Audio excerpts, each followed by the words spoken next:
आप देख रहे हैं LN न्यूज। मुख्यमंत्री साहेब नमस्कार, मी निलेश दिलीप जगताप जेजुरी तुमच्या राज्यातला एक सामान्य नागरिक बोलतोय। खरं तर सगळ्यात पहिल्यांदा तुमचं अभिनंदन। महाराष्ट्रातील सर्वपक्षीय आमदारांसाठी कायमस्वरूपी 300 घरं बांधायचा ऐतिहासिक आणि क्रांतिकारी निर्णय घेतल्याबद्दल महाराष्ट्रातल्या तमाम जनतेच्या वतीनं मी तुमचं सगळ्यात पहिल्यांदा जाहीररित्या अभिनंदन करतो।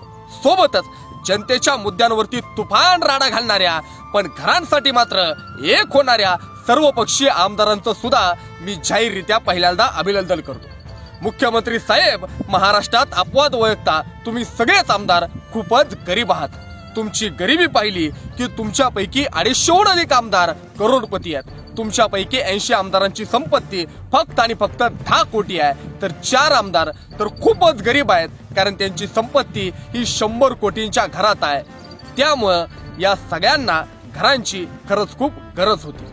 मुख्यमंत्री साहेब, तुमच्या आमदारांना घर अवश्य द्या, मात्र या राज्यातला शेतकरी राबून म्हातारपणातला श्वास देखील शेतातल्या काया आईच्या मातीत कष्ट करताना खपतो ना, ते शेतकऱ्यांच्या घराकडे सुद्धा जरा लक्ष द्या। मुख्यमंत्री साहेब, तुमच्या आमदारांना घर अवश्य द्या, मात्र साहेब आमची येणारी पिढी आहे ना, ती अनेक जिल्हा परिषदांच्या शाळांमध्ये मोडलेल्या गायणाऱ्या वर्गांमध्ये शिकते ना, त्या मोडलेल्या गळलेल्या शाळांना छप्पर लावता येईल ना, याकडे जरा लक्ष द्या।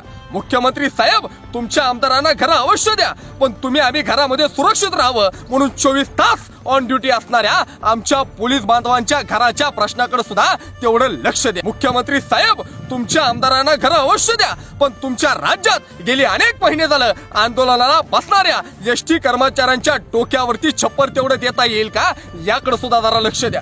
मुख्यमंत्री साहेब, तुमच्या आमदारांना घर अवश्य द्या, पण तुमच्या राज्यात चिमुरड्या लेकरांना आईच्या मायेनं सांभाळणाऱ्या हजारो अंगणवाडी सेविका आहेत। या अंगणवाडी सेविकांच्या प्रश्नाचा प्रश्न, पगारवाढीचा प्रश्न अनेक वर्ष रेंगाळत पडलाय। त्या प्रत्येक अंगणवाडी सेविकांना मानधनवाढीचं छप्पर लावता येईल का, याकडे सुद्धा जरा लक्ष द्या। मुख्यमंत्री साहेब, तुमच्या आमदारांना घर अवश्य द्या, पण गेली अनेक वर्ष झालं विना वेतन पोरांना शिकवणाऱ्या त्या विना अनुदानित शिक्षकांच्या उरावरती तेवढं छप्पर लावता येईल ना, याकडे सुद्धा लक्ष द्या। मुख्यमंत्री साहेब, तुमच्या आमदारांना घर अवश्य द्या, पण देशाच्या सीमेवरती लढता शहीद होणाऱ्या आमच्या जवानांच्या कुटुंबियांच्या घराकडे सुद्धा तेवढं अवश्य बघा। मुख्यमंत्री साहेब, तुमच्या आमदारांना घर अवश्य द्या, पण 25 वर्ष शिक्षणात घालवल्यानंतर सुद्धा नोकरी मिळत नाही, नोकरी नाही म्हणून घर नाही म्हणून लग्नाला नकार मिळालेल्या प्रत्येक बिन लग्नाच्या राहिलेल्या पोराच्या डोक्यावरती तात्पुरतं का होईना छप्पर कसं देता येईल, याकडे सुद्धा लक्ष द्या। मुख्यमंत्री साहेब, तुमच्या आमदारांना घर अवश्य द्या, पण तुमच्या राज्यात लाखो लोक बेघर आहेत, लाखो लोक झोपडीत गळलेल्या मोडलेल्या पाणी घरामध्ये शिरणाऱ्या मोडकळीत आलेल्या घरात राहतात। मुख्यमंत्री साहेब, त्या प्रत्येक बेघराला घर देता येईल का, याकडे सुद्धा जरा लक्ष द्या। मुख्यमंत्री साहेब, तिकडे पंजाबच्या मुख्यमंत्र्यांनी आमदारांची पेन्शन बंद करण्याचा क्रांतिकारी निर्णय घेतला, तुम्ही मात्र आमदारांना फुकट घर देण्याचा निर्णय घेतलाय। एकीकडे विजेचं बिल भरायला पैसे नाहीत म्हणून शेतकऱ्याचं पोरग आत्महत्या करताय, त्याचं वीज बिल माफ करायला तुमच्या चिजुरीत पैसा नाही, आणि दुसरीकडे मात्र आमदारांसाठी उदयपट्टी करताय। मार्च यांच्या नावाखाली थोडं आमचं कर्ज थकलं म्हणून आमच्या घरावरती जप्ते आणल्या जातात, आणि तुम्ही मात्र आमदारांसाठी घर बांधण्यात धन्यता मानताय।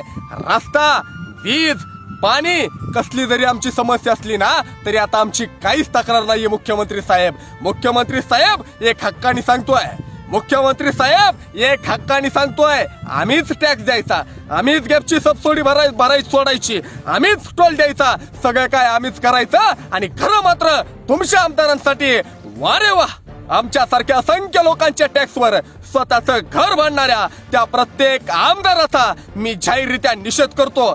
शेवटी राहून एक मराठी म्हण आठवते, लहरी राजा प्रजा आंधळी अदांतरी दरबार, अजब तुझं सरकार रे बाबा, अजब तुझं सरकार।